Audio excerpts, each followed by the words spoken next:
How's everyone doing? Chris Lopez, your union brother on TikTok, Instagram, all the platforms. Welcome to another edition of Union or Bust. And we have organizing monster Juan Perez as the AV tech, because our AV tech called in sick today. So you want to say hi real quick? Hey, everybody. Organizing monster. Yep, we had a call off, and because we're the labor movement, people have sick days. So, so I'm going to be behind. I'm going to be the AV tech, but I'm also going to jump in every once in a while. So we're trying something different. All right, that's cool. And anyway, we have a special guest. And I want to say special guest because she was actually our first guest. I think we've been doing this podcast for about 3 years.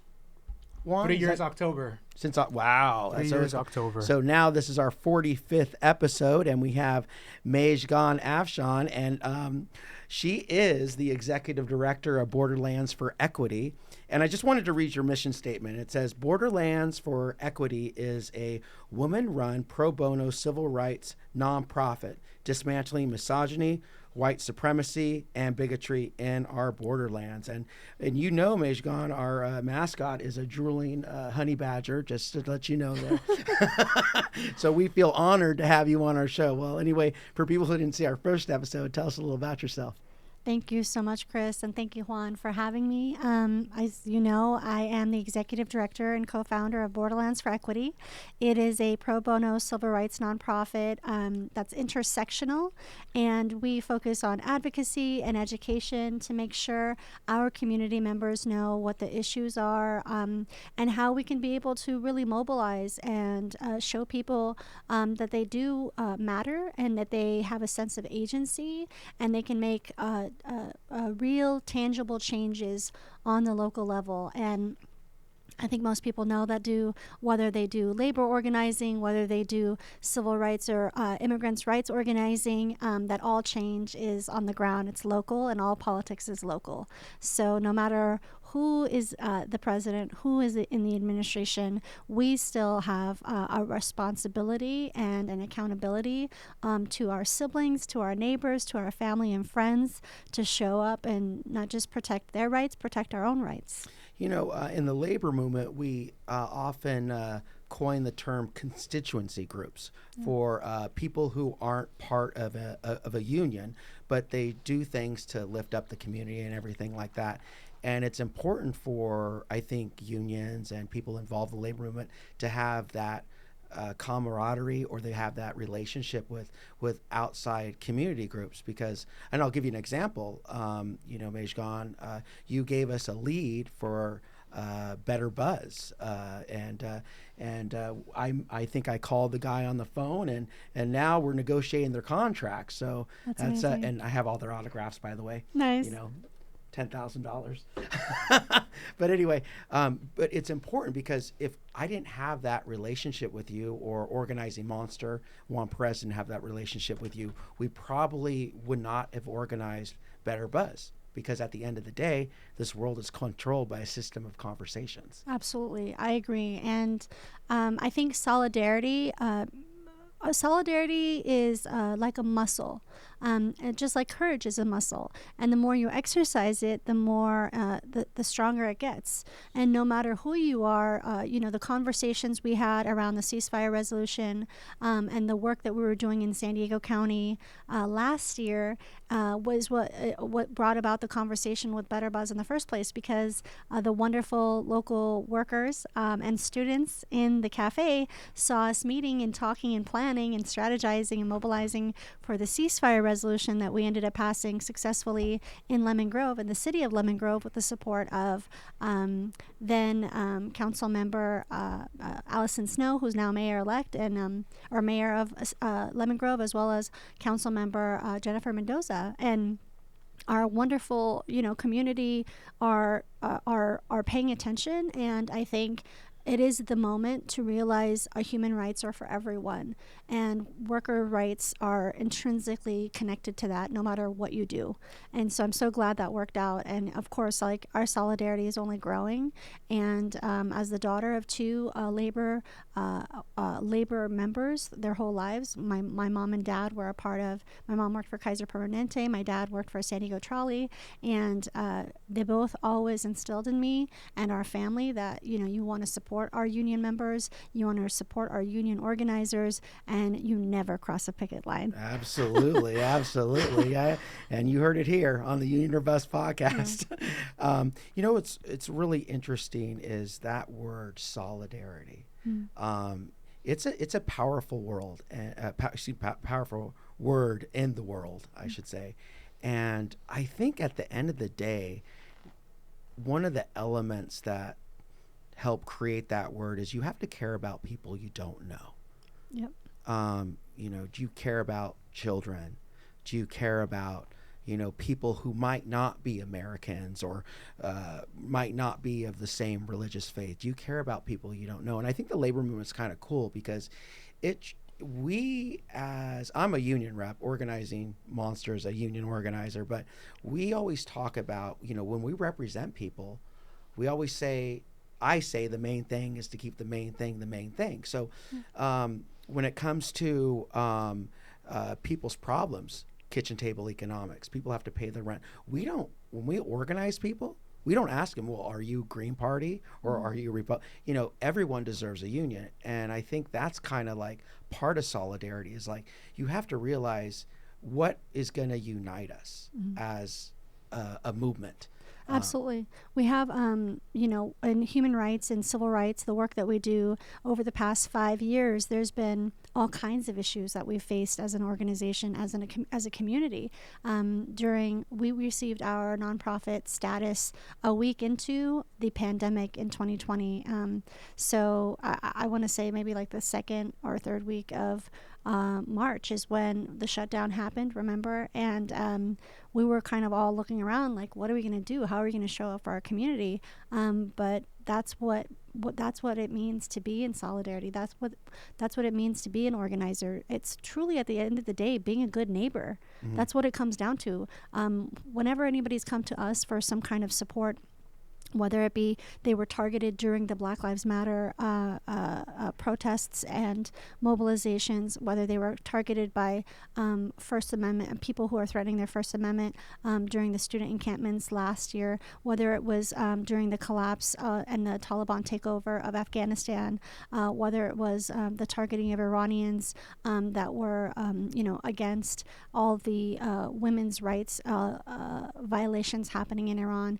Well, all of these things, you know, continue to, and what's happening ever since the very beginning, our southern border being militarized and people who are coming here to, you know, it is a human right to seek asylum, to seek refuge, no matter where you are, and that's protected, you know, by the United Nations. And as a human being, we are all here we are all examples of and perfectly poised to show that migration is beautiful because the only people that are indigenous to the United States that have been here and have grown here continue to people continue to say, oh, these other people are illegals, but actually, like, unless you're indigenous to the United States, unless you're indigenous to Turtle Island, we're all immigrants, we're all refugees. And so, yeah, it's really important for us to continue to provide that support, and whether it be pro bono support, whether it be referrals, this is the work that we're dedicated to. But we don't ask people, are you a Democrat? Are you a Republican? You know, are you an independent? We don't go down that road because each person that comes to us is coming for a different reason, and we want to make sure to provide that support and connect them to the people. And sometimes it doesn't end in legal, you know, action, and it maybe it ends with a mediation, you know, with their employer, or a mediation with their administration, whether it be academic or otherwise, because people want to be heard, they want to be seen, and showing up in this moment is really important for people because now more than ever, you know, we have a hostile takeover of our constitutional rights. And if we don't show up now, we really won't have much to fight for later. Hey, Mejgan, real quick, can you give an example of exactly the work that you do, like an example of someone coming to you for some assistance, or how do they reach out to you? And then what do you do in return? Like, what's your service exactly? So we can like really paint the picture of what you do for work. So for example, earlier this year, we had students that heard about what was happening on their campuses at the Grossmont Union High School District, and that the Union High School District was threatening to lay off over 60 librarians, psychologists, and counselors. And so students reached out to us because they know partner organizations that we work with and organizers we know on the ground in East County, and they asked us to help them with a Know Your Rights training for student protesters. And so they went on to organize the largest walkout of the 9 campuses. I believe it was March 11th. Yeah, it was a Tuesday. All the students, all the teachers, all the administrators, and everybody working on campus walked off of their 9 campuses in East County. And we're so proud of that work. And we will continue to provide, whether it's Know Your Rights for students, for protesters, for immigrants, for ICE-related issues. Or let's say if you are being targeted or discriminated at your place of employment, and you need somebody to, basically help you navigate that process, you would reach out to us. We have a website. It's called www.borderlandsequity.org. We're also on Instagram at Borderlands Equity on Instagram. And really a lot of the work comes from word of mouth, because once you've built up that reputation, right, as an organizer, as a person in solidarity, as providing consistent support in the human rights and civil rights work that we do, it really does that carries carries very far. And we're just so lucky to support the community on the ground where we live and with the people that we want to continue to grow with and improve our local, our local community. We want to make sure everybody has their voice heard and they're seen. I think in the labor movement, but also when it comes to outside community groups trying to, lift up everyone when they see a problem. But I think the biggest enemy to that is apathy. And I saw this, I remember someone saying this, and you probably heard this posted, not post, but it's probably been posted, but they're Nimwaller or something like that, his last name. But he said, first they came for the communists, and I did not speak out because I was not a communist. Then they came for the socialists, and I did not speak out because I was not a socialist. Then they came for the trade unionists, and I did not speak out because I was not a trade unionist. Then they came for the Jews, and I did not speak out because I was not a Jew. Then they came for me, and there was no one left to speak out for me. And I think that is kind of highlighting apathy. And I think your organization is one of the cornerstones is you have to care about people you don't know. In the labor movement, you have to care about people you don't know. And anyway, what does that mean to you? So it's so funny that you gave that quote, which is wonderful. I think his name is Martin Niemöller. So we actually shared that quotation during our gala, our 5th anniversary gala, this past April. And we were talking about this with our guest speaker. She is Miss Caroline Hunter. She's the woman that started the boycott movement against apartheid South Africa. Oh, wow. And it took 7 years, along with her partner and coworker that ended up becoming her husband later on, and until they were successful after 7 years. And I shared this quotation, and she talked about this quotation in regards to people think change sometimes happens overnight. Actually, it doesn't. Sometimes it's incremental in a good way and bad way. And so, in this example, especially since January 20th, we see so many of our smaller all these rights that are being eaten away at. And you don't have to be a DACA recipient. You don't have to be undocumented. You don't have to be a labor union member. You don't have to be an immigrant or a refugee. You don't have to be a Muslim or a Palestinian or anyone that's been targeted in the past couple of years. You don't have to be African American. You don't have to be Mexican. But as we've seen, all of these issues have been continuing to grow exponentially. So if we don't show up and we don't start to push back even harder, and what we're seeing now, they're taking American citizens, and they're taking white American citizens, and they haven't changed anything that they're doing. They're just targeting new people. So it absolutely applies to this quotation, and we have to show up in solidarity. Apathy is, we can't afford it anymore. We can't be hopeless, and we can't be apathetic, because we literally can't afford it. We have to do what we can, when we can, with who we can. And I look to our indigenous leaders, both in San Diego and across the country, that continue to fight for not just their land and their human rights and their visibility and representation, but this has been the MO of the United States since the beginning and the inception of the United States. First, it was attacking the indigenous people and separating them from their families. Then it was bringing our enslaved siblings from Africa, and then forcing them to be separated. And even that process took 177 years to be able to abolish slavery. So we see that the fight might be long and the fight might be hard, but the fight is not to be abandoned. We have to continue fighting. It's interesting. We have conversations, religious conversations sometimes, and I always think of the story of Shadrach, Meshach, and Abednego, and I think sometimes people are scared, and that fear forces them not to do what's right. Mm-hmm. And sometimes if you believe something is right, you have to be willing to put yourself on the line, or you have to be willing to die for what you believe in.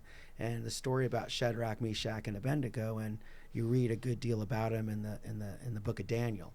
And he said there's a king, Nebuchadnezzar, and he told everyone that when I have this golden image, everyone has to bow down to the golden image. And Shadrach, Meshach, and Abednego said, Nebuchadnezzar, our God will deliver us. We can't bow down to the golden image. Of course, he got so pissed off, he threw him in the fiery furnace. People have heard that expression. And they were willing to die for what they believe in. And God turned it into an air-conditioned living room. They did not die, kind of to show his glory and stuff like that. But I think, in a sermon by Martin Luther King, he gave that message, that example, that story. And he said that every time you fail to do what's right, you die a little inside. Like you die. So every time you step aside from what's doing what's right. And he said that you might be, 41 as I happen to be, and you could live till you're 90, but you're just as dead at 90 as you would be at 41 because you failed to do what's right. And I think apathy, I think something like that, not willing to put yourself on the line. We're a revolutionary country. People put themselves on the line. So how does your faith kind of, I always say I put God first, my wife second, my children third, and the labor movement fourth, and I mix them up all the time. So, anyway, but how does your faith? As a Muslim and as a practicing Muslim in America, since 9/11, we have seen so much. And my parents are refugees from Afghanistan, and so they fought against the Soviet invasion of Afghanistan. And we draw back. We have to draw on what we know. One of the actions that we had back in 2018, it was like December of 2018, was called the Love Knows No Border campaign. And there was an action of all the faith leaders. I think it was over 100 faith leaders that came from across the country, all over the United States, to the southern border. And we had an action on the beach facing CBP and folks that were, basically to speak against what was happening with our migrant siblings. And Imam Zaid Shaker came from San Francisco and talked about this concept of, and it was so beautiful. It was poignant. It was perfect. Moses was a migrant, and Jesus was a migrant, and Muhammad was a migrant. And so spiritually, we are a part of a legacy of migrants. And it is incumbent upon us, whatever your faith, if you believe in God or anything good, to show up in this moment. You can't I don't really think anybody could watch what's happening right now, whether it be on social media or in the news, and with God conscience say that, you know, it's not a travesty, it's not devastating to watch. And so we can't just stand by. And I want to give a shout out to all of our incredible organizers in the state of California, whether they be human rights, civil rights, immigrants' rights, labor rights. All of the workers that we've been on the ground with have been building and organizing and mobilizing. And that's why California is different from the rest of the country. It is our faith. It is our, chutzpah. It is our dedication to making sure and showing up for our neighbor, because it could be us. I am no different than somebody that's documented. I am no different than somebody that's coming to the southern border fleeing from persecution. I am no different than that person that's been laid off and they refuse to give compensation or any kind of support to after they've been wrongfully, fired. Like, I am no different than them. All of our struggles are bound together, and if we do not fight for liberation together, we won't be able to achieve it. We need each other. Hey, Mejgan, what radicalized you? That's a common question that people ask. You can easily just get a regular job, chill out, get a corporate gig, and not have to worry about trying to save the world. But why do you do this kind of work? Why do you think it's so important to you? Or do you remember the moment in your life that you thought, like, this is what I want to do for the rest of my life? No, I definitely didn't think that this was what I was going to do when I grew up. And this is who I was going to be. But I think I told you about my parents, I told you about my family, but I think the thing that really changed my worldview, like many people in America, was 9/11, except for the fact that I was actually at Grossmont College when 9/11 happened, and our classmates that were Muslim, including myself and many of people that we knew, were interrogated by law enforcement because of what happened.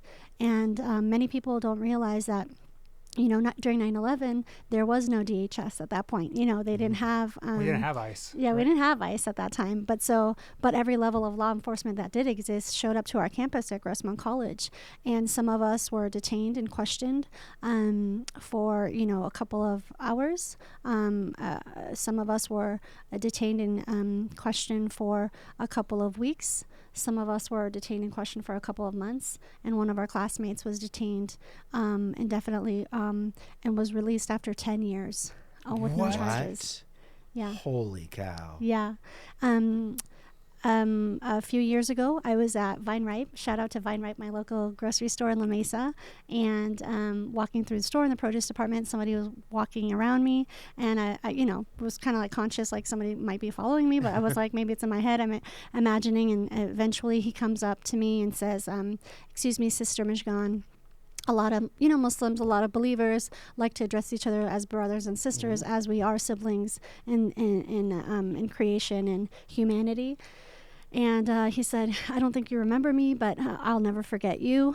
Thank you so much for showing up for me. And I was the only person at San Diego at that point that showed up as a character witness in his federal case. Oh, wow. And I went on to work for, I went on to San Francisco State. I moved to San Francisco. I ended up working for, then Mayor Gavin Newsom, eventually Congresswoman Nancy Pelosi, who became Speaker of the House during my time there. And I worked for the Democratic Party for many years. But I think my values always, I was always genuine and authentic in what I believed in. And whether it be human rights, whether it be women's rights, whether it be making sure that our, refugees and immigrants have, a fair shake in the world, and making sure that we continue to show up for our Black and Indigenous community members. Like, I was raised I was just raised like that. But yeah, I would absolutely say that formed my opinion of how the world should be. And I continue to push through all of those experiences and working in so many different capacities. As you guys know, I ran for city council at one point. I had all these experiences, and I thank God for being able to, come to this point. But to be true to your values, I think, is the most important thing. And no matter where you are, it doesn't matter what your job title is, you can still show up as your whole self and truly embody what it is that you believe in. And I believe in, I believe in civil rights and human rights for all, and that won't change. So yeah, that's what I think may have radicalized me a little bit. Nice. There you go. Yeah. I always, I'm Christian. My dad's Hindu, but there's a old proverb in India says, after you cut off someone's nose, there's no point in giving them a rose to smell. Yeah. So after you demean what someone holds as valuable, you could tell them the truth, but they'll never believe you because you demean what they hold as valuable. And I think that has to do with celebrating other people's faiths. If we are together on something and we believe something is wrong, it's important to show solidarity. And I was just Googling online, but KPBS, the Muslim population is the fastest growing population in the United States right now.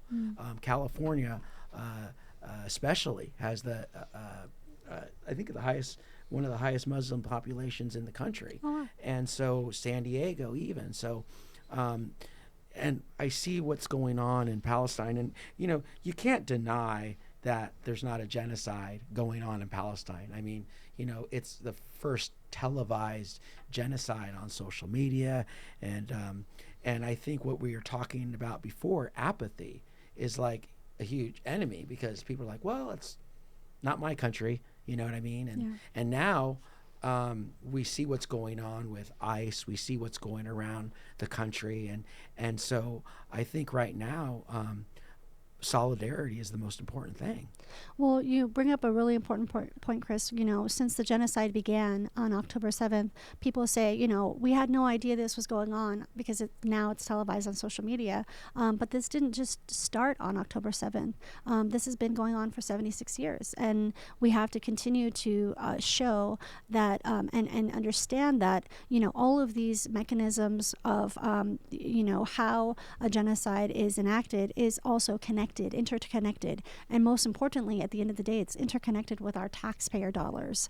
If we ourselves at home here in the United States cannot provide for our community members, cannot have universal health care, cannot have universal education, cannot have support for mothers, new mothers and fathers, cannot have, proper benefits for senior citizens and workers that have been, here in our most vulnerable population, some folks that have never been able to work because they continue to receive, SSI or Social Security disability insurance. Like, these are the things that our communities deserve, and what most of the industrialized world has already. We're not actually being revolutionary. It already exists around the world, and that our taxpayer dollars are going to a genocide killing, babies is outrageous and unjust and wrong, and it doesn't matter where they live. But because these folks in Gaza have also been cut off from aid and medicine and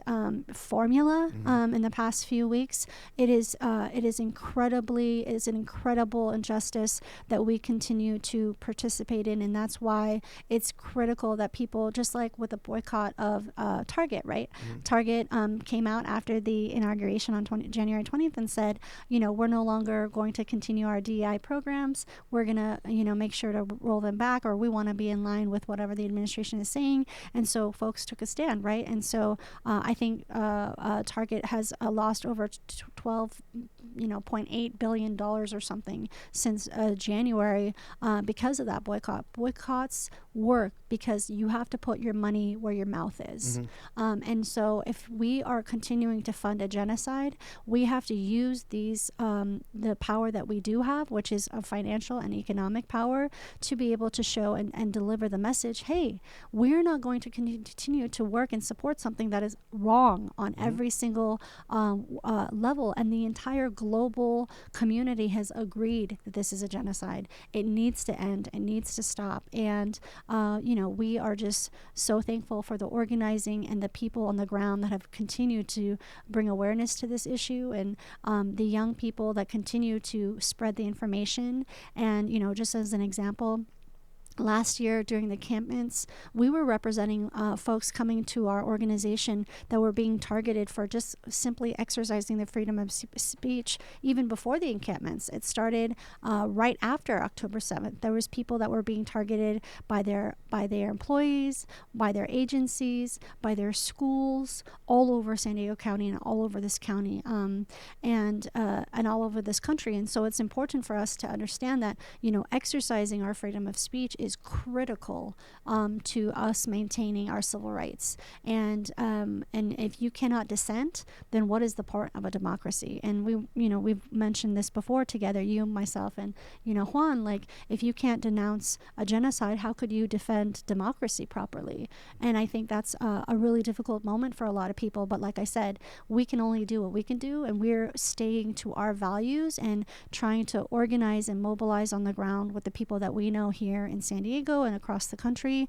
And we will continue to show up for people that are simply trying to exercise their freedom of speech, because at the end of the day, they have the human right to say this is a genocide and this is wrong, and our taxpayer dollars should not be going into this. I love when people run on universal health care, and they believe that. I think one of the foundations of people who support it is you got to care about people you don't know. And I hear people, the talking points of the establishment, and it doesn't matter what party, but they're talking about, how are we going to pay for it? How are we going to pay for it? Yeah.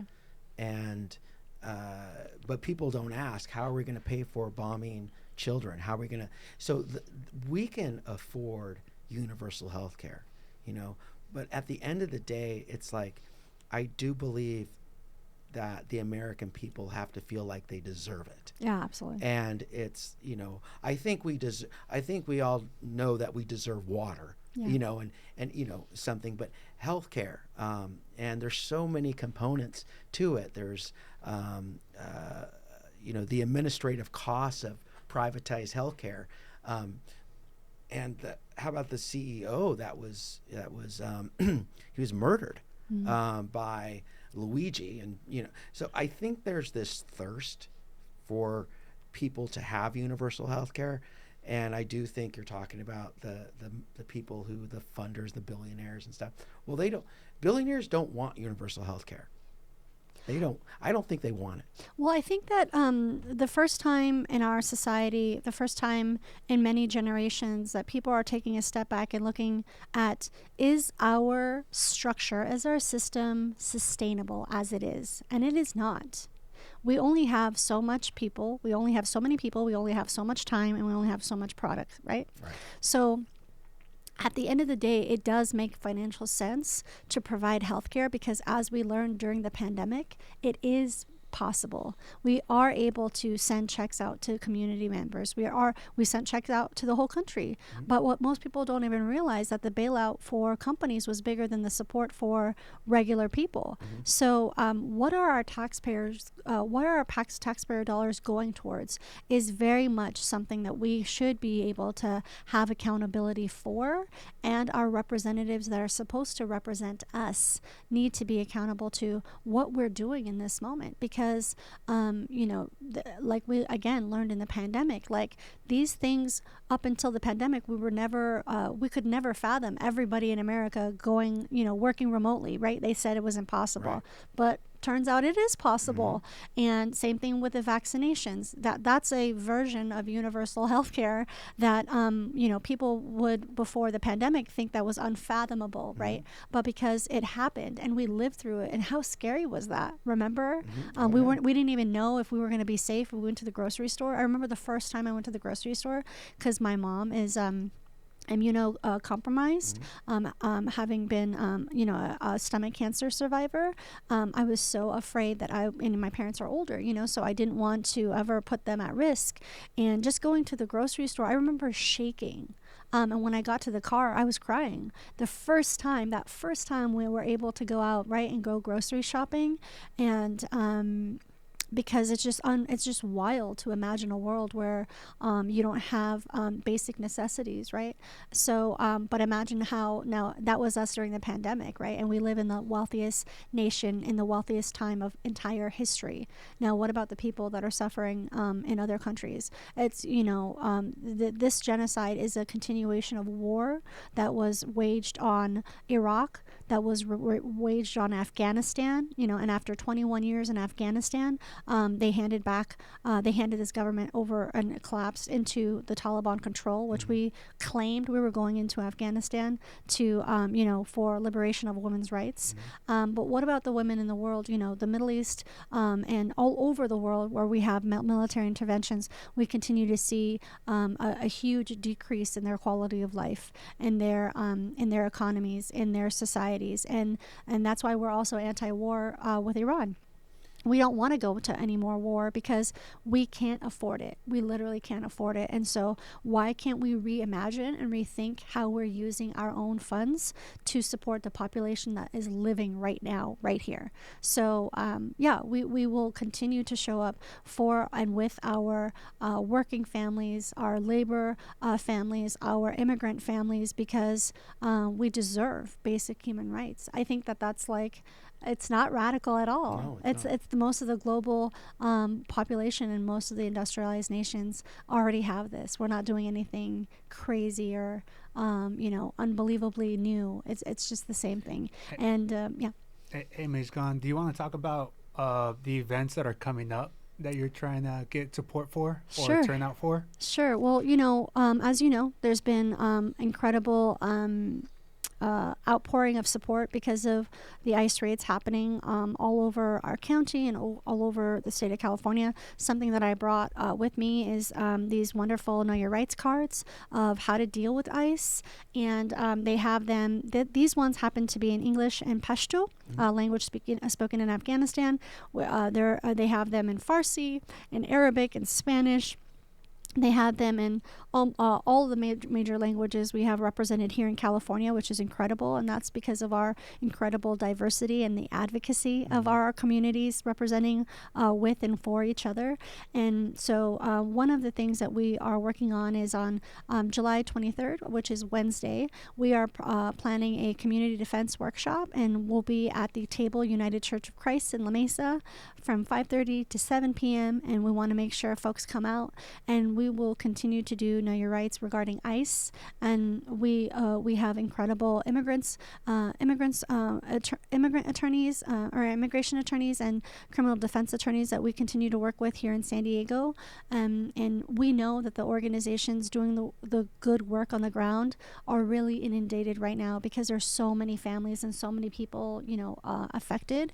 And so if you are able to support, whether it be mutual aid, whether it be showing up to the Neighborhood Solidarity Collective, whether it be showing up to support with a patrol, or whether it be to actually wanting to, show up and support at an ICE raid. Like, we have so many avenues for people to get involved. There's folks that are interested and available to attend asylum hearings, the court hearings that are happening. And the more eyes are there, the more people watching, the more recordings that we have, we know what they're doing, and we're able to modify and change how we mobilize as a result of what they're doing on the ground.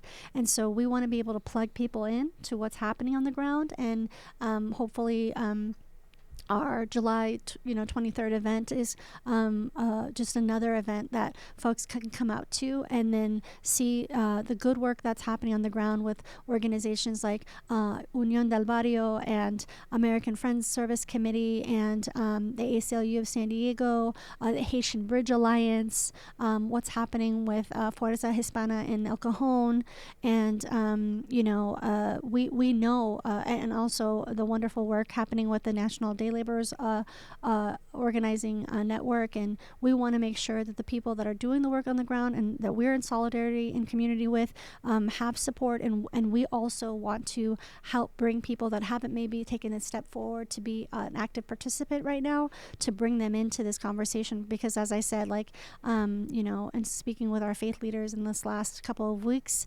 I'm very, very frank when I discuss with them the fact that if you believe in God or anything good, like, we need to show up right now. This is the moment. We need your help, and you can self-select what it is that you are able to do. But really, at this moment, we need all the hope we can get, even if it's just donating to our organizations and the organizations doing this wonderful, incredible work. I think this is one of the best podcasts we've ever had. I kind of like a organizing monster in the back, kind of throwing out some questions and stuff like that. But Thank you. And I say this a lot on the podcast because we've talked about a lot of problems thus far on this podcast. And I use metaphors, like, if you ever seen grass blowing in the wind, every piece of grass makes its own sound, right? Well, those are all the problems of the world. Yeah. So I think it's kind of up to us who are in the labor movement, constituency groups. I think we need to put a spotlight, unfortunately, because, MSNBC is run by the billionaires, legacy media, Fox News, independent media, we're not run by the billionaires, we're Not yet. Not yet. Not yet. But if you wanted a spotlight, like, let's say there's one thing you wanted people to kind of, the foundation of everything. I mean, we can argue about what the truth is and the foundation, but what would you like people to concentrate on? If all the problems of the world were like blowing in the wind, and you wanted to put a spotlight, and you said, hey, you know what? We're trying to save America. We're trying to save, the country. Is there something that you would want us to concentrate on?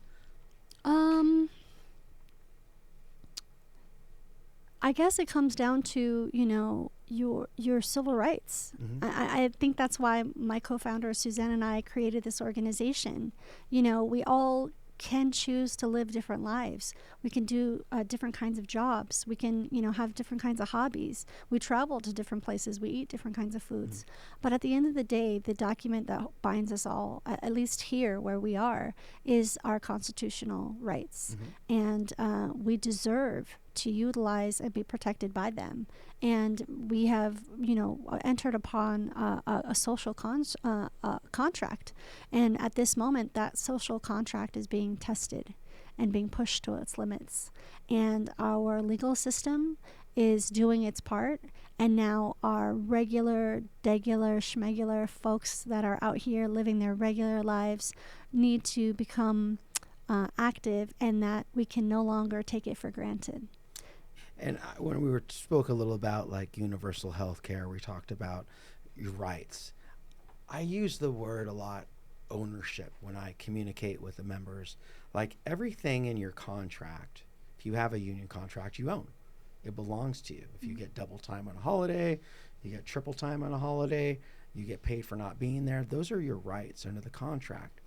And of course, businesses, they don't want you to own those rights, because then they can't change their mind. They have to pay you and I kind of think about, when I think of universal health care, I think of ownership. And right now, I think we have to come to the realization that we deserve to own our health. We deserve to own health care. We deserve universal health care. And I think that is a message it's really important, because do you feel like, not you, but more speaking in third person, do the American people feel like they should own the right to have health care? Because at the end of the day, it is ownership.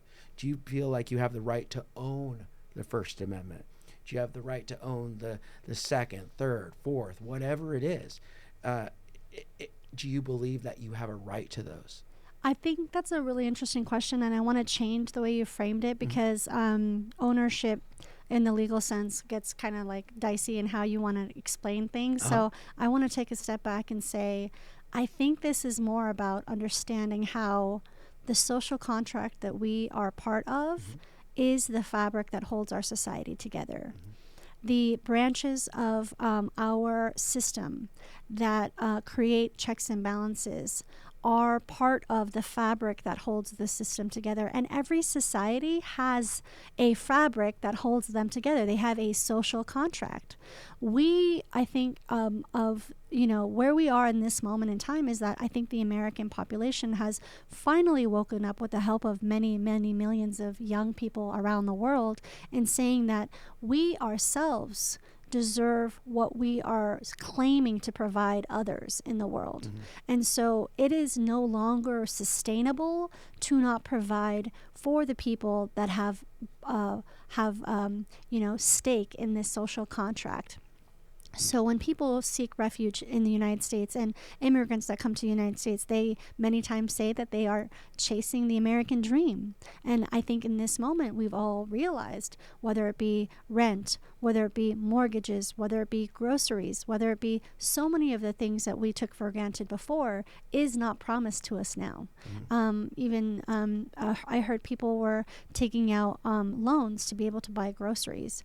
We're at a bad place. And, the R word, recession, is making people really afraid of what's happening. But what we look at when we're looking at society is that, each era has its own struggles, and we get to a place where I think next year we're coming up on the 250th, anniversary of the United States. We are revisiting in this moment that social contract. And so, businesses will continue to, whether there's a capitalist democracy or not, there have always been businesses, right? There's always been groceries. There's always been people, needing laborers and people wanting to work for someone else because they can't do it at their home. Like, that's always existed throughout the history of humankind. But it doesn't matter what your background is. I think in this moment, we have now woken up to the realization that we have to be invested in each other's well-being, because it actually costs us more if we don't. Yeah. Like, if you don't have insurance and you go to a hospital, or if you don't have insurance and you need serious, support, serious medical help, it will be much more costly on the American community, on the American population, than it would if we just enacted and created a universal healthcare system. And a lot of people, I think, don't realize that our financial systems all come down to how we have imagined what they should be. Meaning, like, we are living in a system that once, like 50 years ago, it didn't work like this. It was the imagination of other people, mostly white, cis men, that created this version of our society. And, 50 years ago, they didn't have this kind of debt going into school. They didn't have this kind of debt when it came to buying a home. All of these things were a creation over time of somebody's imagination. And so now we have to reimagine what can be sustainable for our society. And as people who have truly, I think, I love living in California. I love living in San Diego. But there is also a reality that there's many people that have been completely removed from what their civil rights are, what they mean. And until and unless it's threatened, unless your civil rights are threatened, you don't realize how important it is. Because, for example, most people don't really care about my work unless it's them that are being targeted, right? They're not showing up and fighting for, somebody else unless when they need help, they're showing up saying, oh my God, this is happening to me, not realizing that this is not unique to you. It's happening in many different spaces. And so the way we are able to mobilize our community members, it's less about what your job is, it's less about what your background is, what your religion is, what your race is. It's more about, do you believe in liberation? Do you believe in abolition? Do you believe in ending genocide? And are you an anti-apartheid person? And those values carry within all of the wonderful organizers and all of the wonderful mobilizers and all of the wonderful community members that continue to fuel and support our work, and that we continue to be in solidarity with. And I think that's the most important. We need to be able to recognize that in this social contract, in this moment, we have to revisit it, and we have to reimagine how we live, because it is no longer sustainable. And people are finally awake. It doesn't matter how many billionaires decide something. We're more people. There's more people than the amount of billionaires in the world. So we can organize. And like I said, the boycott is an example of Target, of how you can change the narrative, and you can show that with your money, with putting your money where your mouth is, you can show that our economic sustainability isn't dependent on someone who doesn't believe and support our values. I think it's like over 60% of people are living paycheck to paycheck in this country, and I'm just gonna go out on a limb here. I'm pretty sure it's a lot higher in San Diego. People living paycheck to paycheck. People cannot afford rent right now. People can't pay their electric bill. Internet. There's all this disposable income does not exist for a lot of people, and we had somebody on this, I think it was, I forgot who was on the podcast. However, they said that before they had universal health care in Canada, they got it in a province. I guess they call it like states, but they call it provinces. Right. And they got it. And then it followed. And I think California has to be ground zero, because California is as big as a country. I think it's like the fourth largest economy in the world, or some fifth, sixth. I don't know. It's up there. So if we're able to get universal health care in California, I think that would help a lot of things. I think it would help union organizing, because if people did not feel like their employer owned their health care, or if they decided to go on strike, they wouldn't have to worry about health care because they had it. But that's always an issue for some people. Like, am I going to lose my health care? And go ahead. Yeah, I was going to say it. Like, you're absolutely right. California is on the cutting edge of so many things that happens in the world. And we are taking, I think, stock in this moment of how different the response is. For example, what's happening with ICE on the ground.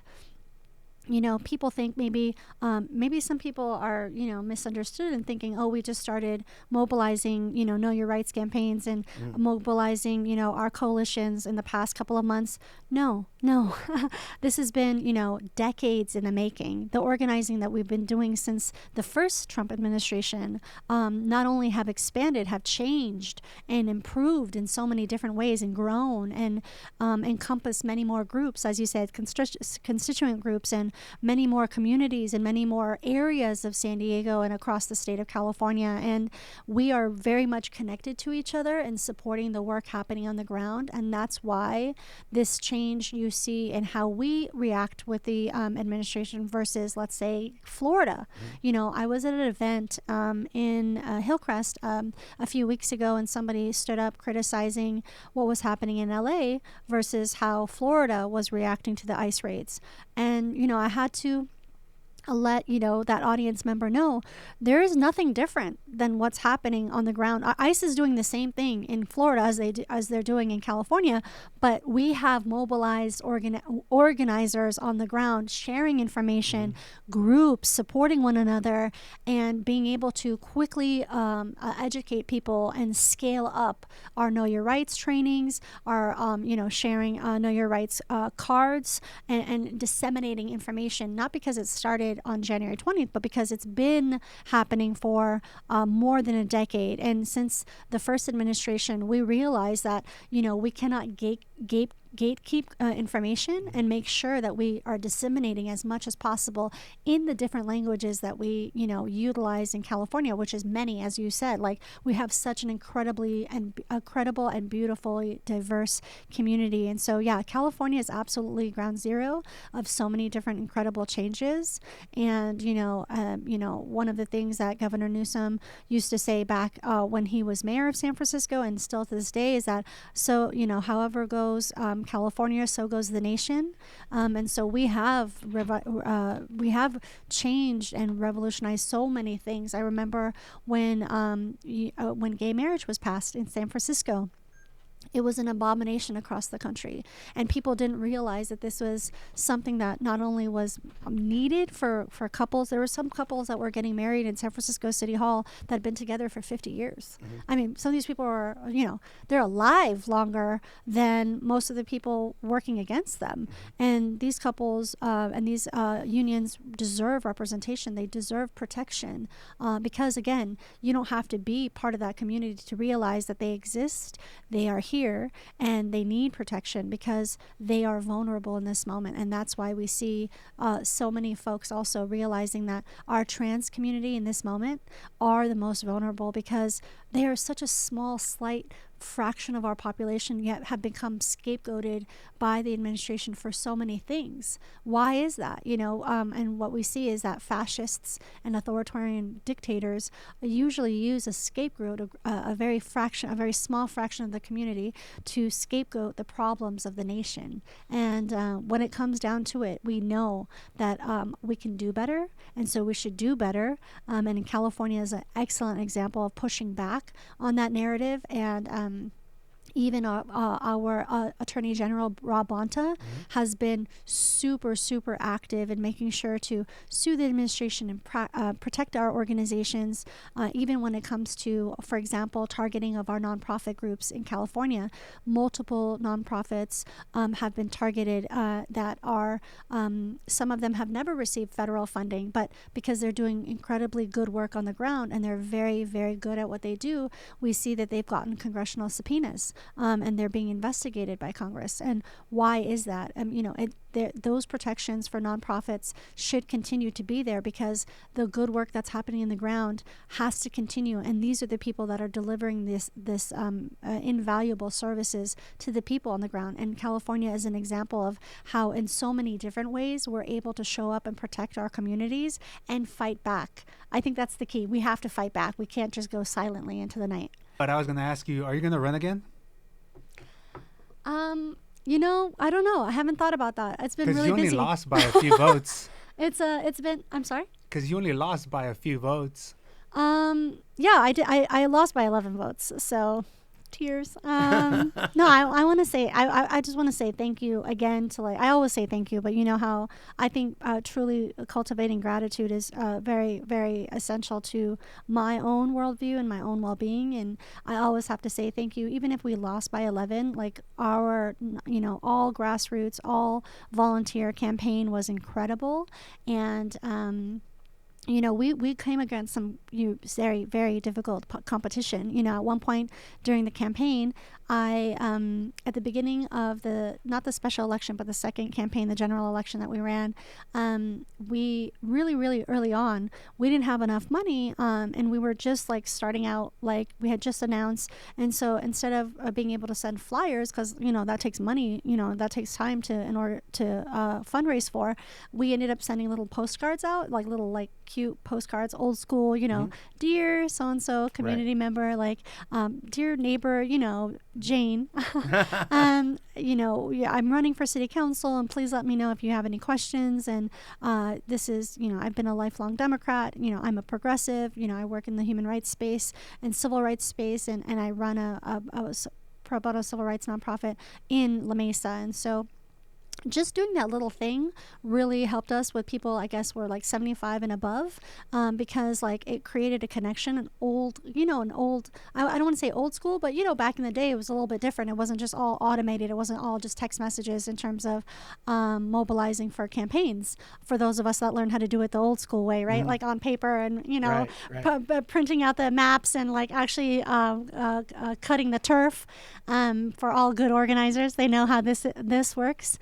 But I'm just so thankful that we had this incredible campaign, because eventually at some point during that general campaign, I was targeted by folks that were saying that I was anti-Semitic for supporting Jewish Voice for Peace. And now Jewish Voice for Peace is an incredible organization that continues to work on the ground here in San Diego and across the country. And it was incredible to see people ask me, why would I even, why they don't even know what Jewish Voice for Peace is. Mm-hmm. And then for some reason people were asking I need to denounce what they're doing. And it's as Jewish people that are here here and people of conscience in our country, they have every right to organize and mobilize their community. And so even when they sent out multiple flyers that had me looking all kinds of wild, like putting me in a flyer that had like an actual like dumpster fire, and saying that I was against police and I was against 911, which is a federal program that's impossible, and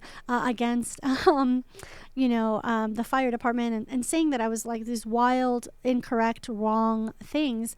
These flyers went out, and immediately when one of the flyers went out saying that I was anti-Semitic, those folks that we reached out to, those folks that were 75 and above, were the first people that responded and were like, hey, do you know about this? Like, we've gotten these flyers and we know it's wrong, and can we talk to you about, what's going on in this moment? Why are they painting you as anti-Semitic?